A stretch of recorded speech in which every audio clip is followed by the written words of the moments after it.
mainit na balita ngayong araw ng linggo. Sinumpugante na nadakip sa Pogo Hub sa Porac, Pampanga. Konektado rin daw sa Pogo Hub sa Bamban, Tarlac ayon sa Presidential Anti-Organized Crime Commission. Ilang lugar sa Southern Metro Manila minamatyagan din sa posibilidad ng illegal na pogo. Paglabas-masok ng perang may kaugnayan sa mga pogo, pinuna ng isang senador kung bakit nakalusot sa Anti-Money Laundering Council. Residential area sa Lucena at Talyer sa Gumaca sa Quezon nasunog. Pasa-pasay na may pa-extra service umano, sinalakay. Footbridge sa Quezon City hindi matawiran dahil dugyot.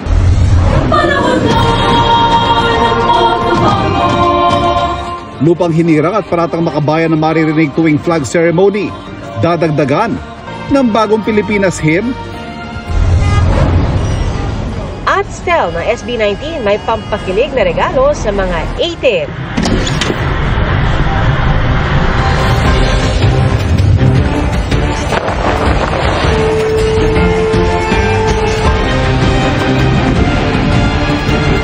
Nakatuto kami.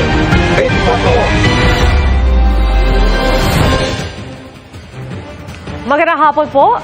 Patay ang dalawang sakay ng motorsiklo sa Santa Cruz, Maynila matapos silang masalpok ng kotse.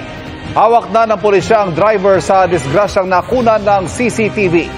Nakatutok si EJ Gomez. Dalawang magkaangkas sa motorsiklo ang patay matapos mabangga ng isang AUV sa Santa Cruz, Maynila madaling araw kanina. Ayon sa investigasyon ng pulisya, nakago ang traffic light sa Fogosa Street kung saan paparating ang AUV nang biglang nag-U-turn ang motorsiklo. Tumilapon ang rider sa kabilang lane ng kalsada habang naipit sa gutter at AUV ang angkas nito. Pagdating ng medical responder, nag-continue CPR po kami dahil may pulso pa naman po ng konti. Talagang nag-negative na, nag-iba na rin yung kulay ng patient. Bali, yung dugo po na pinagmulan po nito is head trauma po. And then yung iba naman po is lumalabas na po sa internal bleeding po. Galing na po sa bibig. ang angkas na tumalsik ilang metro kung saan nangyari ang banggaan. Faint na rin ang pulso at grabe ang mga injury na tinamo sa dibdib, tagos hanggang likod. Nasawi na rin matapos ang ilang sandali. Sa angkas naman po ng rider is nakalabas na po yung ribs niya sa likod po.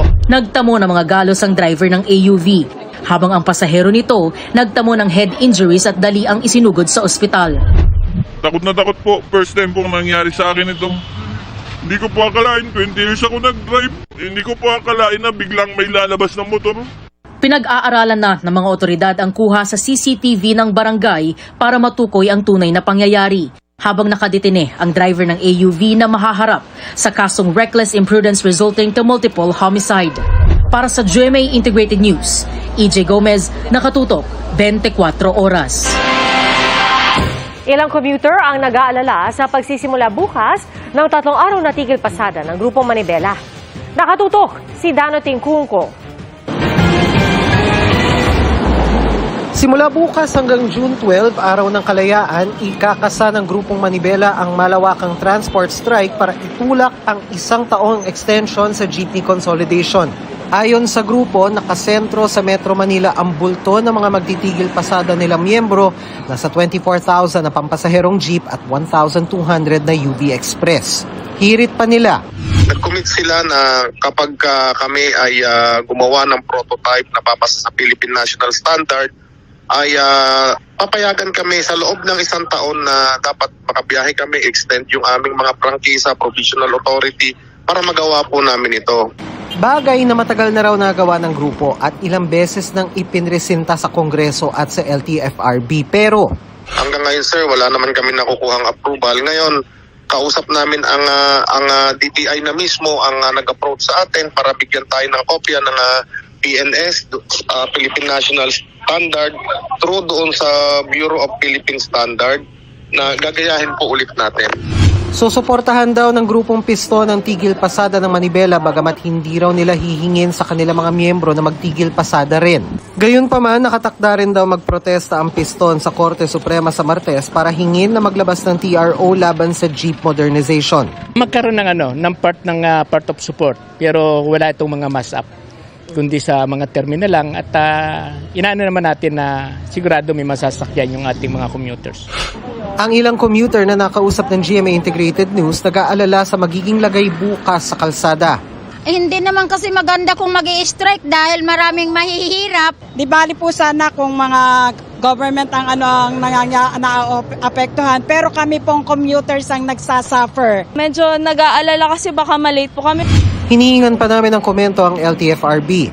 Nauna nang binanggit ng ahensya na ngayong linggo rin nakatakdang ilabas sa mga panuntunan sa paghuli sa mga kolorum na jeep. Para sa GMA Integrated News, Dana Tingkungko, nakatutok 24 oras. Sinisilip na ang koneksyon ng ni-raid na Pogo Hub sa Porac, Pampanga sa naunang nilusob na compound ng Pogo sa Bamban, Tarlac. Nanggaling din kasi sa Bamban ang isang Chinong pugante na nadakip na motoridad sa Porac. At mula sa Porac, Pampanga, nakatutok live si Jonathan Andan. Jonathan? Ivan, andito ako ngayon sa loob ng Pogo compound sa may Porac, Pampanga. Ikatlong araw na ngayon ng raid dito.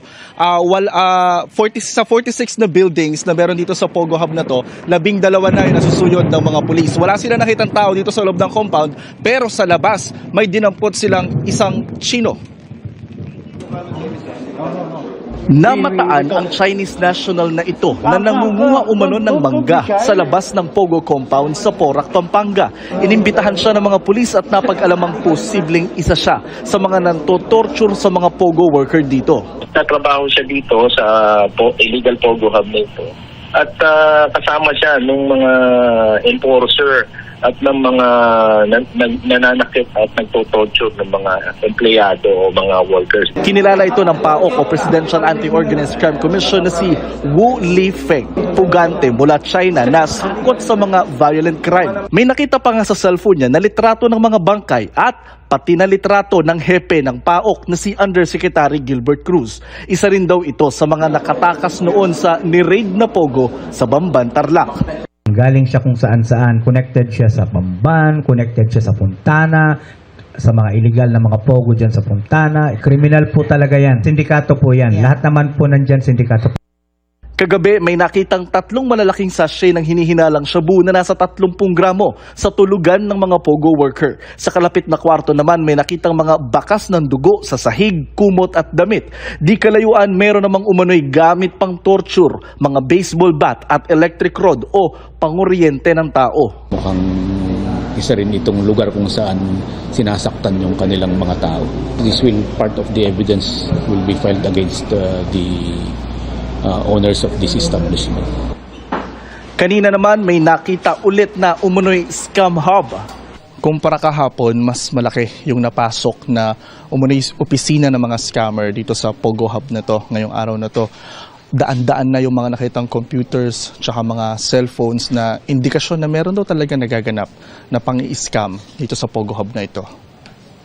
Inatasan na ng Department of Justice ang National Bureau of Investigation at Bureau of Immigration na ihabla at i-deport kaagad ang mga banyagang mapatutunayang lumabag sa immigration law. Nagpapatulong naman sa DILG ang PAOK para malaman kung sinong lokal na opisyal ang protektor umano ng mga illegal na Pogo.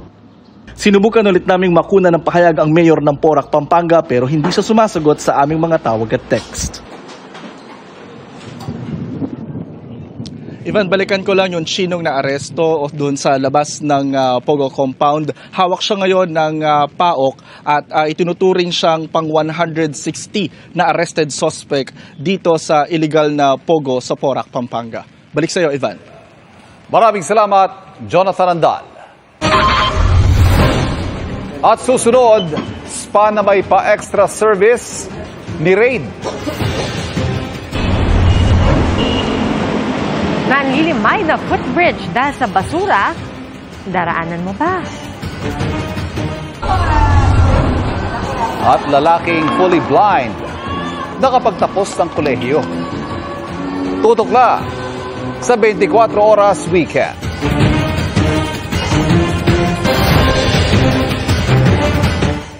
Bukod sa Tarlac at Pampanga, tinitingnan na rin kung may mga illegal na Pogo sa Southern Metro Manila. Sa pagkalat ng mga operasyon nito sa bansa, ang puna ng isang senador, bakit hindi natitrace ng Anti-Money Laundering Council ang paglabas-masok ng perang may kaugnayan sa Pogo? Nakatutok si Mav Gonzalez. Ilang lugar daw sa Southern Metro Manila ang napapaulat na maaaring may iligal na operasyon din ng Pogo. Minomonitor daw ito ngayon ng mga otoridad. Lalo't ang ilang nakatakas na Pogo workers sa Bamban, Tarlac at Porac, Pampanga nasa Metro Manila na raw. The south of Metro Manila is full of reported alleged illegal activities in relation to online gambling. So that includes Muntinlupa, Makati, Las Piñas, Pasay, Parañaque. Siguro it has something to do with the proximity to the airport, proximity to the hotels and casinos. Para may little Chinatown na dyan sa multinational. Pero tikinan lang po natin ito kasi baka mamaya naman wala naman silang criminal activities.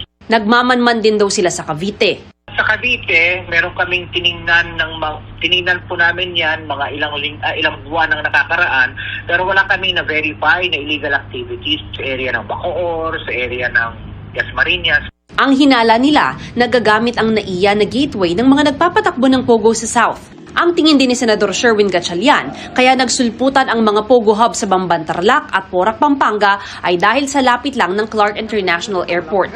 Bukod sa mga ito, ayon sa PAOK o Presidential Anti-Organized Crime Commission, makikita ang mga marka ng money laundering sa Pogo hub sa Bamban at Porac. Punatuloy ni Senador Gatchalian sa Anti-Money Laundering Council o AMLC, bakit hindi pa rin natitrace kung saan nanggaling ang perang ito at sino ang tumanggap. I express my disappointment to the AMLAC dahil trabaho nila mahanap itong source ng money laundering Trabaho rin nila na malaman sino itong money launderers. Hindi rin daw alam ng AMLAC kung may nailabas namang pera mula sa mga Pogo sa Pilipinas papunta sa ibang bansa. Hindi rin nila nakikita yon.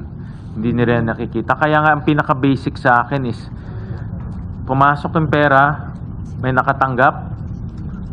Kung yan ay through our banking system, may dinaanan yan electronically. Kung cash yan, sabi nga ni Ma'am, meron din dapat makatanggap yon. No? Hindi nila na-detect yun Ang estimate namin is 6.1 billion, but it can be more. Kinukuna namin ng pahayag ang AMLAC pero wala pa silang tugon. Sabi ng PAOK, nasa bansa pa ang Chinese fugitive na si Wang Ziyang na isa sa sinasabing business associate sa Baofu ni suspended Bamban Mayor Alice Go. Nung chinek namin yung CCTV, pero nung alam niya nang papasukin na yung bilas and all, saka na siya tumakas. So siguro ina-anticipate niya na kaya niyang suhulan yung operating units na kasama ng PAOK, kaya pabanching-banching lang siya doon. Hindi ho ganun kadali. Malaking grupo ng galing Bamban, galing Porac, namanmanan namin nandito pa ngayon sa Metro Manila. Sunod-sunod man ang raid sa mga Pogo, giit ni PAGCOR Chairman at CEO Alejandro Tenco, ang mga sindikato ang tunay na banta at hindi ang mga lehitimo at lisensyadong Pogo. Dapat daw habulin ng mga law enforcement agency ang mga underground alien hacking at scam syndicate. Nakikipagtulungan daw sila sa mga otoridad ukol dito. Minomonitor naman daw ng PAGCOR ang mga Pogo na nagbabayad daw ng tax at nagbibigay ng trabaho. Ang Federation of Filipino-Chinese Chambers of Commerce and Industry, kontra raw sa Pogo, legal man o hindi. Ang mga gambling, nakakasira ng pamilya, nakakasira ng negosyo. Ang kumikita lang dyan yung mga Pogo operators. Para sa GMA Integrated News, Mav Gonzalez, nakatutok, 24 oras. 4 na babae ang nasagip ng pasukin ng otoridad ng isang spa sa Pasay na nagpipigay umano ng extra service. Nakatutok si EJ Gomez. Sinalakay ng mga operatiba ng Pasay City Police, Pasay LGU at DSWD. Pasado alas 9 kagabi ang spa na ito. Bukod kasi sa masahe, may extra service na binibigay sa mga customer. Meron tayong pinapasok na nagpanggap bilang isang customer at doon po natin napatunayan na meron nga illegal na activity itong establishmento na to. Talagang nakita na meron talagang hindi maganda. Naging sex din ito imbes na spa lang. 4 na babae ang nasagip. Wala naman kaming nakita na mga minors. So lahat sila ay nasa tamang mga edad. Ang range ng kanilang edad is from 22 to 28. Umaabot dyan yung mga babae nila ay 10. Pero ngayon, kukunti lang yung natin. Meron lang 4 na babae. Mayroon ding lalaking 2. Kabilang sa mga naaresto ang receptionist at kahera ng establishmento. Nakumpiska bilang ebidensya ang isang kahon ng kondom at ilang cellphone. Wala ring mapakitang business permit ang spa. meron po. Nasaan siya? Nasaan siya? Pwede makita, te? Asa taas po. Nakadikit po kasi yun sa pader, ma'am, kaso naglaglagan po. Meron po, ma'am, kasi nilalakad po yun, ma'am, eh. Base sa investigasyon, isang korporasyon ang nagpapatakbo ng naturang spa na meron din daw branch sa Tacloban City.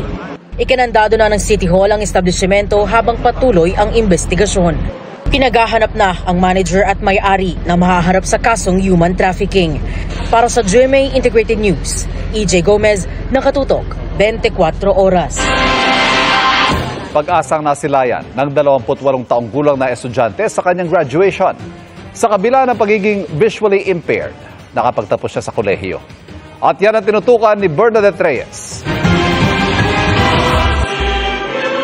Kasabay ng mahigit 500 estudyante nagtapos sa College of Commerce and Business Administration ng University of Santo Tomas ang 28 taong gulang na si Jerome Santiago. Santiago Jerome Concepcion.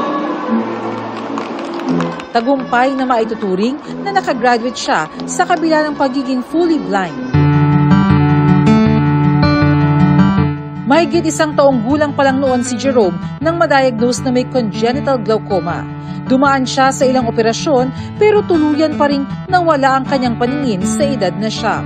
Naging hamon sa kanya makipagsabayan sa ibang estudyante. Halimbawa ang ilang subject na kailangan niyang makita ang mga graph pero wala nang naaaninag si Jerome. Greatest difficulty with dealing with visual materials sa mga lessons like graphs. So I always ask assistance from my professors and classmates. Sa tulong ng Braille o touch-based alphabet sa mga visually impaired at makabagong teknolohiya tulad ng mga software na may kakayahang basahin ng mga text, nakapag-aral si Jerome. Ang nakakatuwa ay talagang masikap. Talagang inaalam ang mga lessons, bagamat may mga adjustments kaming ginawa. Pero mas naging hamon daw kay Jerome at sa pamilya ang ilang mapanghusgang mata. Meron talagang tao na para bang tinitignan nila yung self nila na mas mataas kaysa doon sa mga tao with disability in general. Kasi kahit naman may disability yung tao, meron pa rin naman siyang worth, meron pa rin naman siyang abilities. Nasasaktan din ako.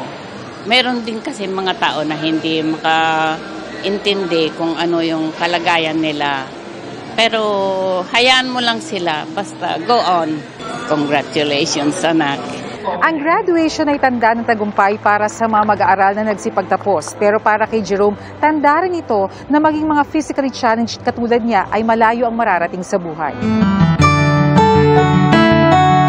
At ngayong graduate na siya ng kolehiyo, lalong luminaw ang landas para kay Jerome. Trust your abilities din and believe in yourself. And sa mga panahon na nandun na talaga yung part ng inaccessibility challenges as visually impaired student. Para sa GMA Integrated News, Bernadette Reyes, nakatutok 24 oras. Abanga, magkakahiwalay na sunog sa Quezon at sa Maynila. Bagong Pilipinas Hymn, kakantahin na rin sa flag ceremony ng mga opisina ng gobyerno at paaralan. At Kylie Padilla, muling binuhay si Sangre Amihan sa isang makeup transformation. Tuloy-tuloy ang pagtutok dito sa 24 Oras Weekend.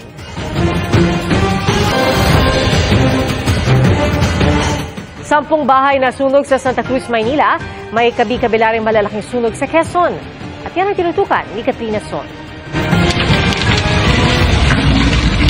Pasado alas 6 kagabi, nilamon ng apoy ang residential area na ito sa Barangay 9 sa Lucena, Quezon. Dahil sa lakas ng hangin, pahirapang maapula ang apoy. Nasa 2 oras ang lumipas bago idiniklarang fire out. Hirap ding maapula ang hiwalay na sunog sa isang talyer sa bayan naman ng Gumaka dahil sa mga nakaimbak na gulong at lumang sasakyan. Inabot ng 10 oras bago naapula ang apoy. Walang ibang ari-ariang nadamay. Walang nasaktan sa parehong sunog na patuloy pang inaalam ang sanhi at halaga ng naiwang pinsala. And blessed is the fruit of Sa Santa Cruz, Maynila naman, 10 pamilya sa Elias Street ang nasunugan kaninang alas 8:30 ng umaga. Labis na nagulat ang mga residente na agad inilikas ang kanilang mga kaanak. Ang bilis po talaga ng pangyayari. Ang bilis po, tsaka ang lakas po ng hangin, papunta po na yung hangin. Siyempre, nataranta na ako, tinawag ko na yung mga kasama ko. Kahit walang naisalbang mga gamit ang karamihan, nagpapasalamat pa rin daw sila na ligtas ang lahat.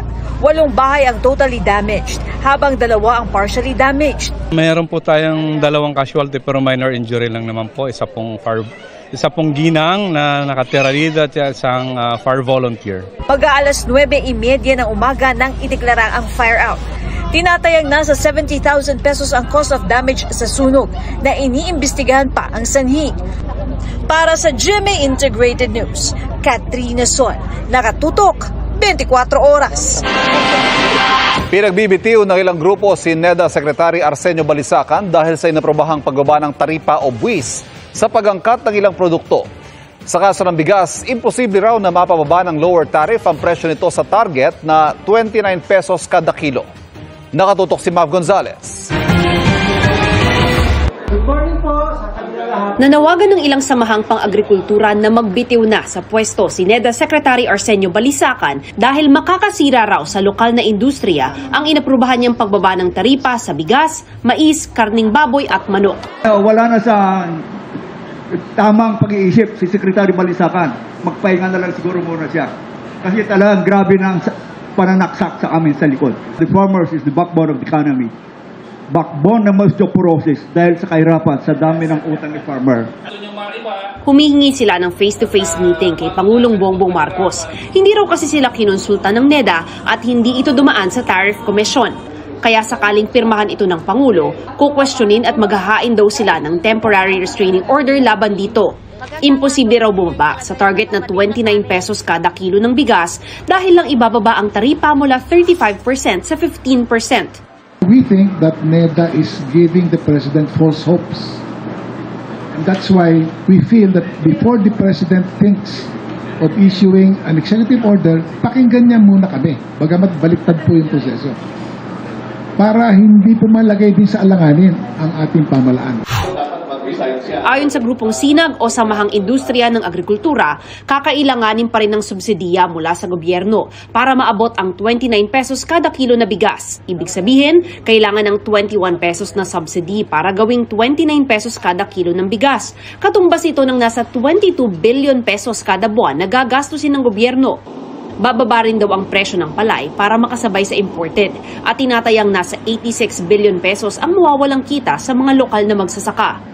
Sagot ng gobyerno, bibilihin naman ng NFA ang produksyon ng local farmers. Pero giit ng grupo, nasa 5% lang ang kayang bilhin ng NFA. Kaya paano na kapag umani na sa Oktubre ang mga magsasaka? Paano yung remaining? Ibig ba sabihin, babagsak na yung presyo ng palay? Kasi wala na silang pera pang bili. So, yun ang isang malaking problema. Yung sinasabi nila na may pondo ang bumibili ang gobyerno, pero hanggang maximum of 15 days na lang sila. Mag-umpisa pa lang yung ani, wala na silang mabibili. Nawawalan na rin daw ng gana magparami muli ng baboy ang ilang hog farmer. Tinamahan na kami ng ASF ay imbis na suportahan kami, dinagdagan pa yun na pinababa pa yung taripa para dumagsa ang importation. So, ang masya-share natin is after 4 years, no? Tumaas ba, bumababa ang presyo ng baboy, di ba? Hindi naman. Kalaban pa raw ang patuloy na problema sa smuggling. Hindi lang daw magsasaka ang apektado. Nasa 65 billion pesos din daw kasi kada taon ang mawawalang kita sa Bureau of Customs sa mga produktong bababaan ang taripa. Sinusubukan pa namin kunin ang panig ni Balisacan. Para sa GMA Integrated News, Mav Gonzalez, nakatutok 24 oras.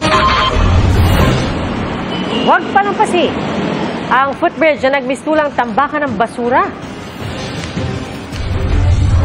Mahigit 30 Chinese militia vessel na mataang nagkukumpulan sa Rosal Reef. At Stel ng SB19, magkakasolo album na. Walang patirang pagtutok sa 24 Oras Weekend.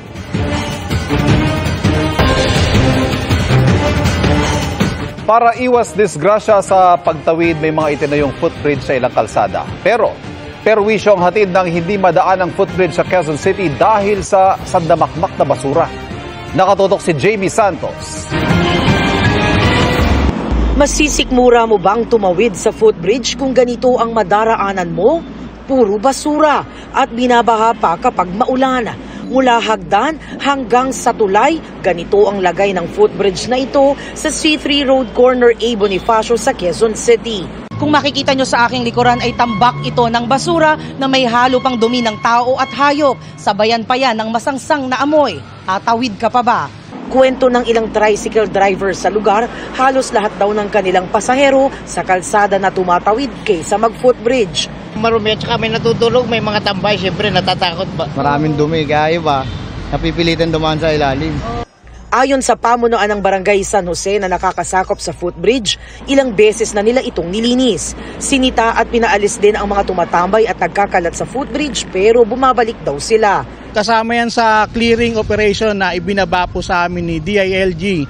Pero ang nangyayari po, dumadayo po yung mga ibang taga-ibang lugar na andyan. Siguro naman po nakita nyo na mamalimos. Ang hiling po namin is tulungan po kami para maklear ng gusto yung footbridge at mapakinabangan po ng publiko.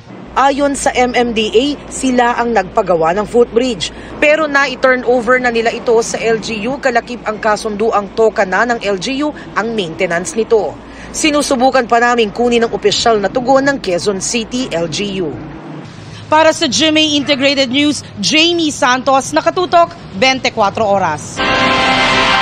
Bunsod ng pagputok ng Bulkang Kanlaon, problema ng ilang apektadong residente ang sakit mula sa abo at asupre, pati na ang kulang na inuming tubig.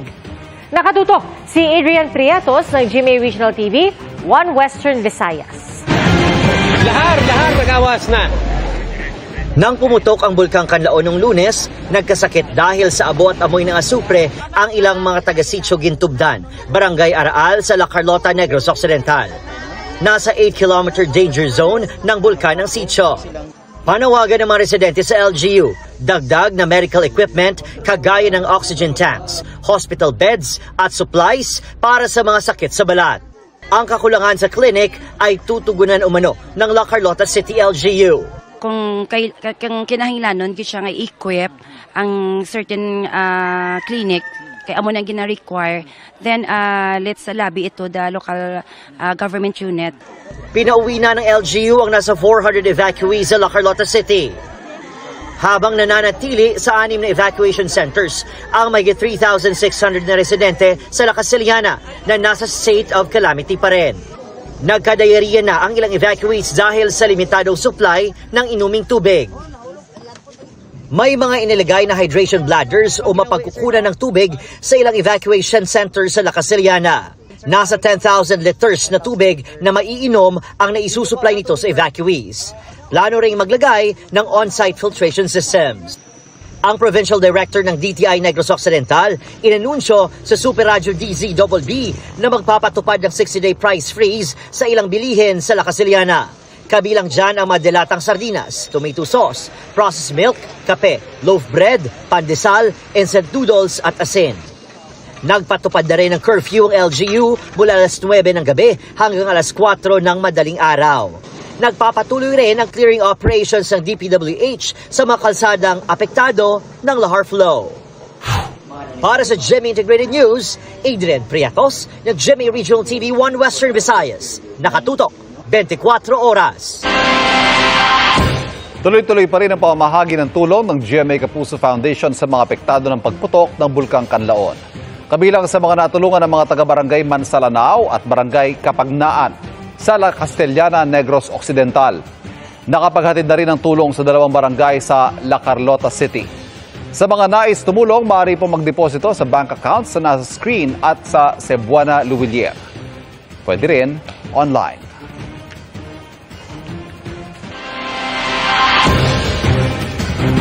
May namataan pong kupula ng hindi bababa sa 30 Chinese Maritime Militia vessel sa Rosso Reef at nasa loob ng ating exclusive economic zone. At Yan ang titutukan ni Chino Gaston.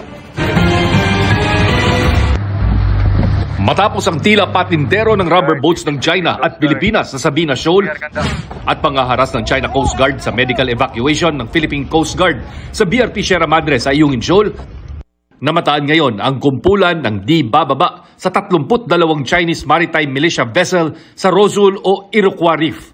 Base sa satellite imaging sa social media post ng security analyst na si Ray Powell, ang Philippine Coast Guard may mga litrato ng naturang swarming. Ni-radio challenge pa ng kanilang barkong BRP Dato Pagbuaya ang mga militia vessel pero wala raw sumagot. Hindi rin daw nangingisda ang mga nadatnang militia vessel. Minomonitor ito ngayon ng Philippine Navy at Coast Guard. Nasa loob ng Exclusive Economic Zone ng Pilipinas ang Rosul Reef.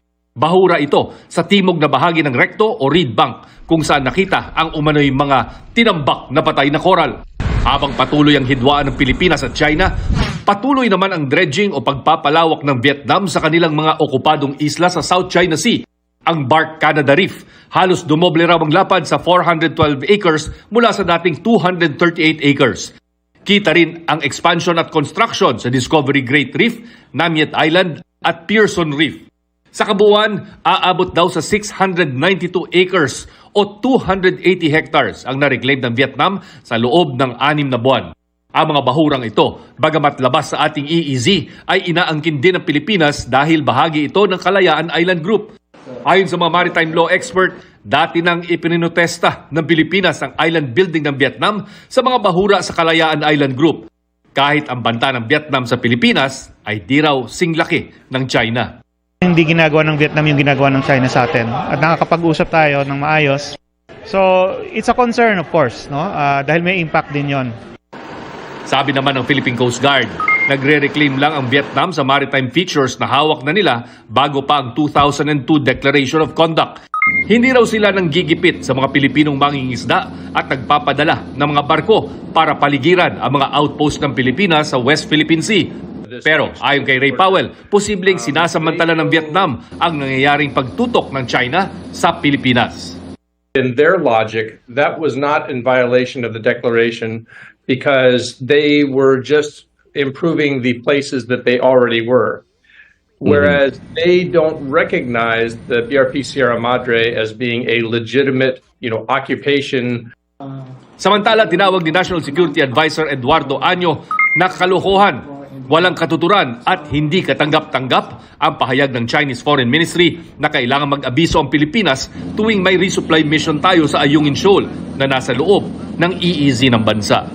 Para sa GMA Integrated News, Chino Gaston nakatutok, 24 oras. Up next, ang regalo ni Stel ng SB19 sa mga 18. Non-stop ang pagtutok dito sa 24 Oras Weekend. Para raw maitanim ang prinsipyo ng Bagong Pilipinas, bukod sa lupang hinirang at panatang makabayan, nais ding ipakanta ang Bagong Pilipinas Hymn tuwing flag ceremony sa mga opisina ng gobyerno at paaralan, pati na rin ang pagbigkas ng Bagong Pilipinas Pledge. Nakatutok si Nico Wahe.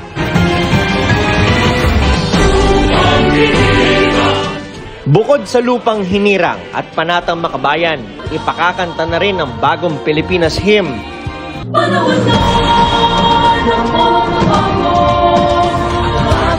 Pilipino at bagong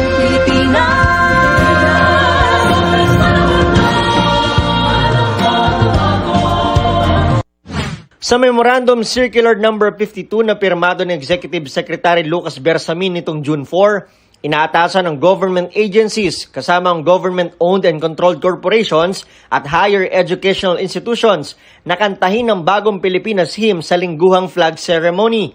Kailangan din bigkasin sa flag ceremony ang Bagong Pilipinas Pledge. Para raw maitanim sa bawat nagtatrabaho sa gobyerno ang prinsipyo ng Bagong Pilipinas na siyang brand ng gobyerno at pamamahala ni Pangulong Bongbong Marcos. Inilalarawan ng Bagong Pilipinas bilang may prinsipyo, may pananagutan at maaasahang gobyerno na pinagtibay ng mga nagkakaisang institusyon ng lipunan. Pero may ilang tutol sa utos ng Malacanang. Ayon kay House Deputy Minority Leader and ACT Teachers Party List Representative Franz Castro, hindi na raw ito kailangan pa. Kasi parang nire-revise na naman nito yung history. No, nakita naman natin yung panahon ng martial law. Tapat na ako doon sa lupang hinirang tsaka yung panatang makabayan na nire-recite kada flag ceremony. So hindi na kailangan itong mga branding ng present administration. Ayon naman sa bagong alyansang Makabayan o Bayan, ang paulit-ulit daw na pagbigkas ng bagong Pilipinas Pledge ay hindi makakakumbinsi sa maraming Pilipino na mayroon talagang bagong Pilipinas. Wala pang pahayag ang Malacanang sa mga puna sa utos. Para sa GMA Integrated News, Nico Wahe, nakatutok 24 oras.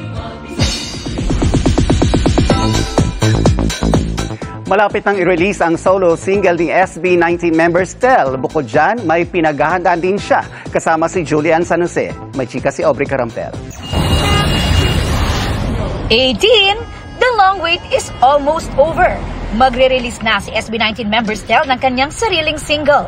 Last Friday, ipinost ni Stel sa kanyang Instagram account ang teaser ng debut song na Room, kung saan makikita siyang naglalakad, may hawak na poster, at pumasok sa kwarto na may isang mikropono. Deep inside me, there's a special room na pagka nandun ako sa room na yon, I feel empowered, I feel confident. Pag-amin ni Stel, ang debut single is like coming out of his shell, na may kinalaman din sa kanyang personality as a performer. Dapat tanggalin ko yung hiya, tanggalin ko yung takot para magawa ko and ma-showcase ko yung talent ko and kung sino talaga ako. Sa comments, dama ang excitement ng 18 dahil si Stel ang huling SB19 member to go solo. Happy si Stel dahil full support din sa kanya ang kapwa SB19 members. Excited din ang fans sa naging pagbisita ni Asia's Limitless star Julian San Jose sa 1Z Entertainment at nagpost pa ng photo with Stel with hashtag bonding for something. Muling magkakasama sina Julie and Stel as coaches sa The Voice Kids Philippines na mapapanood soon sa GMA. Mas alam mo yun, mas challenging for us kung paano sila i-handle, paano namin i-deliver yung message sa kanila. Gusto ko rin ma-experience kung paano magturo sa bata. Aubrey Carampel, updated sa showbiz happenings. At yan po ang mga balita ngayong weekend para sa mas malaki misyon at sa mas malawak na paglilingkod sa bayan. Ako po si Pia Arcangel. Ako po si Ivan Mayrina mula sa GMA Integrated News, ang News Authority ng Pilipino. Nakatutok kami 24 oras.